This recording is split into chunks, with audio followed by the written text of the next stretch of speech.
Allah sangat mencintai pelaku maksiat yang mau bertobat dibandingkan orang soleh yang tidak pernah merasa salah. Boleh bikin status tuh. Ya, silakan.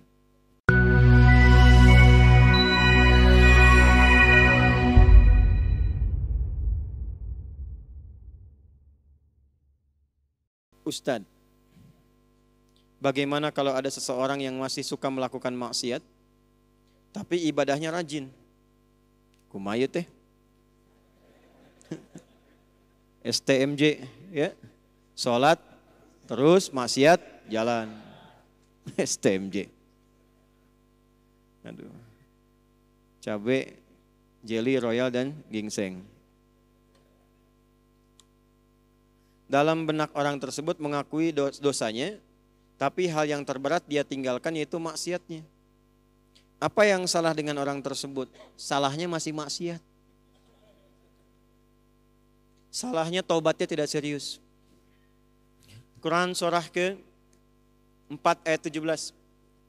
A'udzubillahi minasyaitonirrajim. Bismillahirrahmanirrahim. Innamat taubatu 'ala Allahi lilladzina ya'maluna as-su'a bijahalatin thumma yatubuna min qarib. Allah hanya akan menerima orang tobat yang sungguh-sungguh. Yang saat sadar dia salah, dia segera bertobat. Jadi rumus tobat itu kalau sadar salah jangan ditunda, segera tobat saat itu. Salah sore ba'da asar, jangan tunggu malam sambil tahajud. Karena boleh jadi maghrib meninggal. Maut datang lebih cepat dari apa yang tidak diduga. Segera. Yang kedua sungguh-sungguh.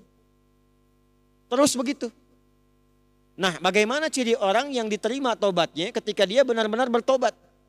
Quran surah ke-39 ayat 53. Qul ya ibadiyalladzina asrafu ala anfusihim la taqnatu min rahmatillah.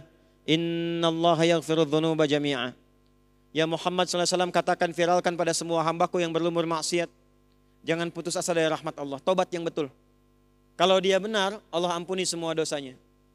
Ciri orang diampuni dosanya, maka semua kesalahannya akan tertutup, terjaga dia dari yang salah dan berubah dia dengan perbuatan yang soleh.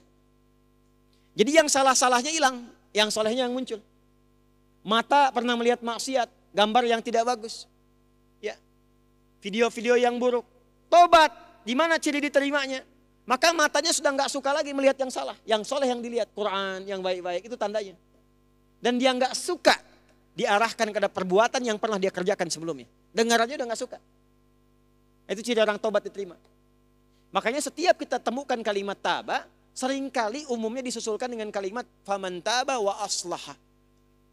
Ya, dia bertobat dan dia berbuat islah. Itu cirinya.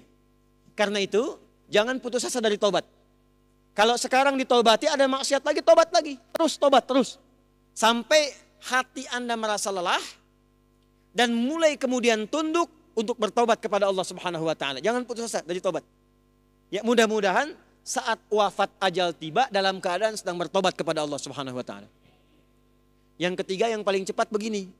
Kalau masih terfikir berbuat maksiat, kata para ulama, bayangkan saat akan berbuat maksiat itu wafat. Wafat. Diwafatkan oleh Allah Subhanahu wa taala. Anda tobat nih. Pernah berbuat jelek, pernah mabuk, pernah ini, pernah itu. Maaf teman-teman. Jangan putus asa. Ini kata Allah, jangan putus asa, aku sayang. Jangan putus asa. Dan biasanya ada bersitan dalam pikiran kita, dalam jiwa kita.